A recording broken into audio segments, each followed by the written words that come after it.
तर Avadhoot research YouTube चॅनलवर आपण सर्वांचे पुन्हा एकदा स्वागत. तर आपण मागील दोन व्हिडिओमध्ये ज्योतिष शास्त्राबद्दल माहिती काय आहे ते मी थोडीफार प्रमाणात सांगितली.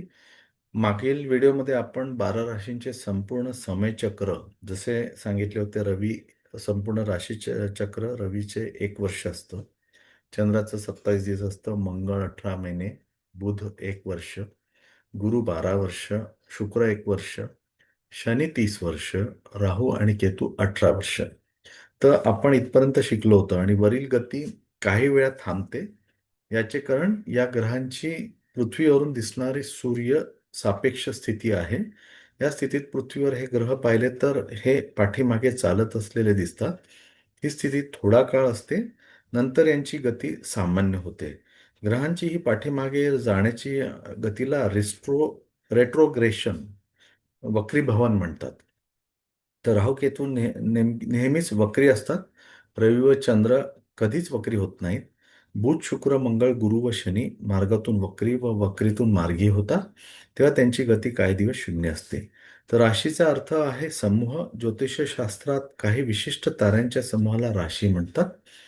याचप्रमाणे आकाशातील ग्रह आदींचे अंतर मोजण्याचे सुद्धा एक मापदंड आहे, त्याला डिग्री किंवा अंश म्हणतात. आकाशात सूर्य ज्या मार्गाने भ्रमण करताना दिसतो त्या मार्गाला क्रांतिवृत्त किंवा सूर्याचा मार्ग, एक्लिप्टिक असे म्हणतात. या क्रांतिवृत्ताला 360 अंशाचे मापन करण्यात आले आहे. जो सूर्य आगीच्या दोन्ही बाजूला 9 अंश रुंद पट्टीच्या स्वरूपात पसरलेला मानला जातो. या क्रांतिवृत्ताचे 12 भागांनाच राशीचक्र म्हटले जाते. त्याप्रमाणे प्रत्येक राशी 30 अंशाची असते आणि प्रत्येक डिग्रीचा अंश 60 कला असतो. तर ज्याप्रमाणे घड्याळात 12 पर्यंतचे अंक अंकिल केलेले असतात आणि प्रत्येक भाग 1 तासाचा असतो. एका तासाचे 60 विभाग केल्यावर प्रत्येक विभाग 1 सेकंदाचा मानला जातो. तर त्याचप्रमाणे एका राशीत 30 अंश असतात. प्रत्येक अंशात 60 कला व प्रत्येक कलेत 60 विकला असतात.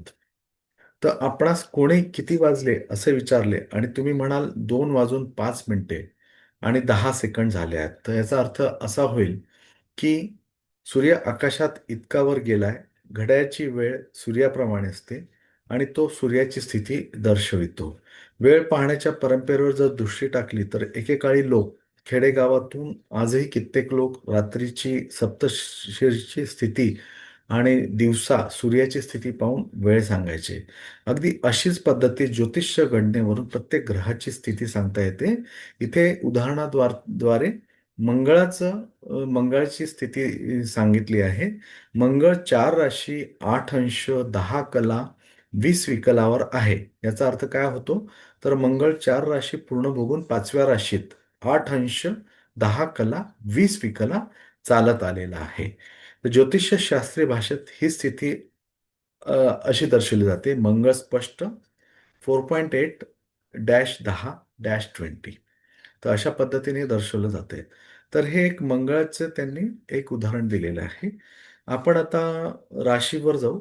तर राशीचे स्वरूप, तर मागील भागामध्ये आपण हे राशीचे स्वरूप बघितले होते. त्याच्यामध्ये मेष राशीचा आपण मेंढ्यासारखी आकृती, तर वृषभाला बैलासारखी आकृती, मिथुनेची स्त्री पुरुषाची जोडी, तर कर्क हा केकड्यासारखा, तर सिंह हा सिंहासारखा, कन्या ही कन्येची आकृती, तूळ तराजूची आकृती, वृश्चिक विंचवासारखी आणि धनु वरील भाग माणसासारखा, खालील भाग घोड्यासारखा, हातात धनुष्यबाण. मकर वरील भाग शिंगे असलेल्या बकऱ्यासारखा, खालील भाग मगरीसारखा. कुंभ मडक्याचा आकार. मीन 2 मासे ज्यांच्या शेपट्या वेगवेगळ्या दिशेला असतात. तर राशीचा अर्थ सांगणाऱ्या या शब्दाला वेगवेगळ्या ताऱ्यांचा समूह म्हटले आहे. हे तारासमूह त्यांची जी विशेष आकृती असते त्याच्या आधारावर राशींची नावे ठेवलेली आहेत. उदाहरणार्थ वृश्चिकेचा अर्थ होतो विंचू. जिथे तारासमूहाने विंचवाचा आकार धारण केला त्याला वृश्चिक हे नाव पडले. याचप्रमाणे सिंह, कन्या इत्यादी राशींच्या बाबतीत समजावे. भारतीय ज्योतिषशास्त्रात 12 राशींचे पण आहेत, परंतु आधुनिक अनुसंधानकर्त्यांना याशिवाय आणखीन राशी समूहाच्या आकृत्या दिसल्या, त्यांनी यांना ही रूपे दिली. तर यानुसार आकाशमंडळात 88 राशी समूह आहेत. येथे अशी एक शंका उत्पन्न होते की काय आधुनिक वैज्ञानिकांनी आता काही शोध लावायचा आहे की जो भारतीय ज्योतिषशास्त्राच्या आवाक्याबाहेरचा आहे. तर भारतीय ज्योतिषशास्त्रानुसार आमचे ब्रह्मांड असंख्य राशी, असंख्य नक्षत्रे, असंख्य ग्रह आणि अनंत कोटी तारापुंजांनी भरलेले आहे. तरी सुद्धा भारतीय ज्योतिषशास्त्राने आपल्या गणितात फक्त 27 नक्षत्रे, 12 राशी व 9 ग्रह यांनाच प्राधान्य दिलेले आहे. याचे कारण फक्त हे संपूर्ण जगावर सर्वाधिक प्रभाव टाकू शकतात. म्हणून जर आज एखादी नवीन राशी किंवा ग्रहाचा पत्ता लागला तरी ही गोष्ट भारतीय ज्योतिषशास्त्राच्या कक्षेपलीकडील नाही, ही गोष्ट स्मरणात ठेवावी. भारतीय ज्योतिषशास्त्र स्वयंभू एक संपूर्ण विज्ञान आहे. पृथ्वीच्या दैनिक गतीमुळे सूर्य प्रतिदिवशी पूर्वेकडून पश्चिमेकडे भ्रमण करताना दिसतो. जन्माच्या वेळी जी राशी पूर्व क्षितिजावर उदित होत असेल ती राशी जन्मकुंडलीत लग्नी म्हणजे प्रथम स्थानी दाखविली आहे. दिवसाचा तेवढा अंश जेवढ्यात कोणत्या तरी राशीचा उदय होतो त्याला लग्न म्हणतात. अहोरात्रीत 12 लग्नांची कल्पना केलेली आहे. त्याप्रमाणे एका राशीच्या उदय काळास लग्न ही संध्या प्राप्त झालेली आहे. एखाद्याच्या जन्मवेळी आकाशस्थ चंद्र ज्या राशीत असेल तीच रास त्या व्यक्तीची असते. बोलचालीच्या भाषेत जेव्हा आम्ही एखाद्याला त्याची राशी विचारतो तेव्हा आम्हाला विचारायची असते त्याच्या जन्मवेळीची राशी. ही राशी जातकाला कशी प्रभावित करते, त्याच्या शरीरावर कोणता प्रभाव टाकते आणि म्हणूनच भारतीय ज्योतिषशास्त्रात कालपुरुषाची कल्पना केलेली आहे.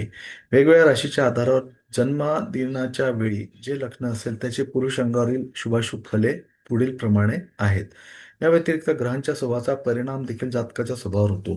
व्यक्ती जेव्हा जन्म घेतो त्यावेळेस ग्रहांची जी स्थिती असते तर तो जो स्नॅपशॉट असतो, आपण त्याला आजच्या भाषेत बोलायचे झाले तर स्नॅपशॉट, तो स्नॅपशॉट जो असतो ती म्हणजे कुंडली होते आणि त्याप्रमाणे जो ग्रह ज्या स्थानावर असतो कुंडलीमध्ये त्या स्थानावर तो ग्रह दाखविला जातो. तर या व्यतिरिक्त ग्रहाच्या स्वभावाचा परिणाम देखील जातकाच्या स्वभावावर होतो. क्रूर राशीत जन्मलेले मूल क्रूर स्वभावाचे असेल, सौम्य राशीत जन्मलेले बालक मृदू स्वभावाचे आणि याचप्रमाणे चर राशीच्या जातकांचा स्वभाव चंचल, स्थिर राशीच्या जातकांचा स्वभाव स्थिर, दृढ, द्विस्वभाव राशींचा जातकाचा स्वभाव मिश्र असतो. आपण ते पुढे बघूया की कोणत्या राशी स्थिर आहे, कोणत्या द्विस्वभाव आहेत. जशी कन्याला द्विस्वभाव राशी मानतो आपण आणि कर्क, वृश्चिक, मीन ह्या एका पॅटर्न मध्ये येतात राशी. तर ते आपण पुढील भागात ते सगळं बघूया. आता कालपुरुष जो आहे बाह्य शरीरावरील प्रभाव, तर कोणत्या शरीराच्या अवयवावर कोणत्या राशीचा प्रभाव पडतो, तर तो म्हणजे मेषचा डोके. हे मला खूप दिवस लागले हे समजायला, मला ह्या गोष्टी इतक्या इझिली नाही मिळाल्या.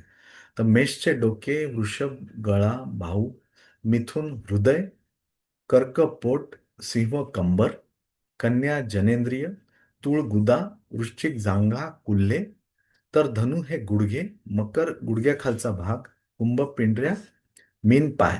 तर हे जे अवयव दिले आहे तर त्या राशीच्या व्यक्तीला जर समजा कोणी वृश्चिक राशीचा व्यक्ती आहे तर त्याला जांगा आणि कुल्ले, तर याच्या संदर्भात त्याला जर त्याच्या राशीमध्ये जर वृश्चिक राशीमध्ये त्यांना या गोष्टींना खूप सांभाळावं लागतं, या अवयवाला त्यांना खूप सांभाळावं. जसं एखाद्याचा वृषभ राशी आहे तर त्याला गळा, जर त्याने थंड पाणी पिलं, अचानक थंड पाणी पिलं तर त्याला सिव्हिअर थ्रोट इन्फेक्शन होऊ शकतं.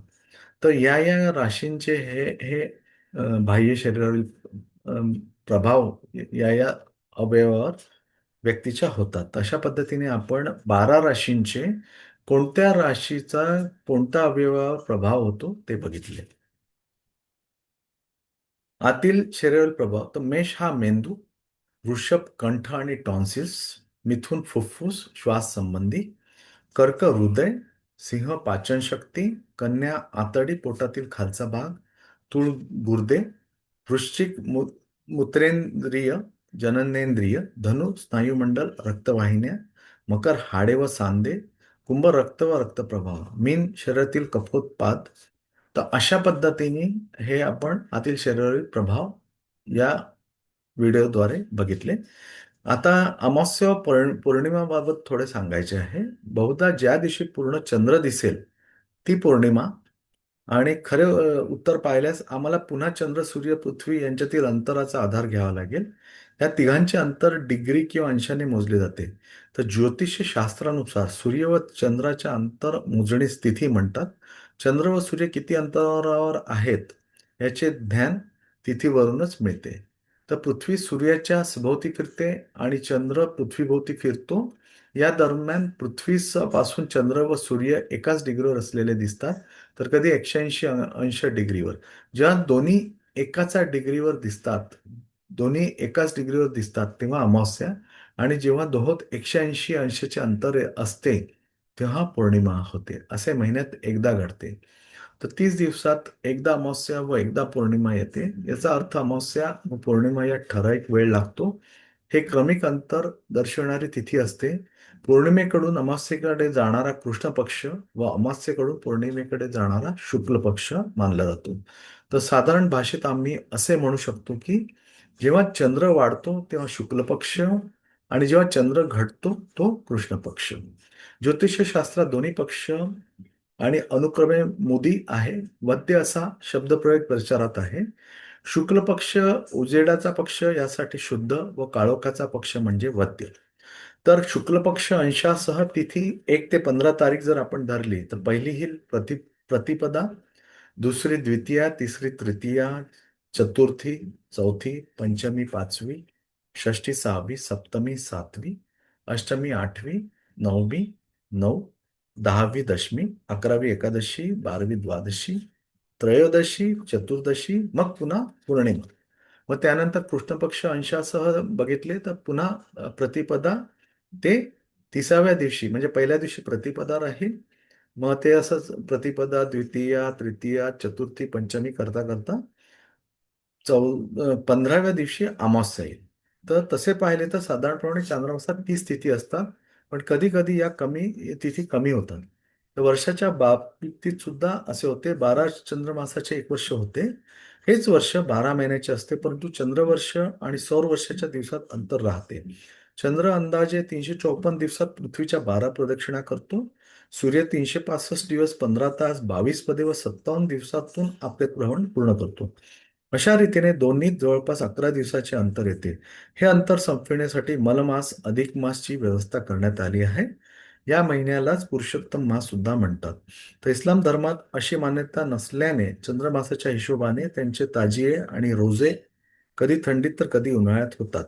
तर तिथी अंकात सुद्धा लिहिण्याची परंपरा आहे. प्रतिपदा ते चतुर्दशी पर्यंत दोन्ही पक्षात जी तिथी असेल तोच अंक लिहिला जातो. शुक्ल पक्षाच्या 15व्या तिथीत 15 लिहिले जाते, परंतु अमावस्येला 15 न लिहिता 30 लिहिले जाते.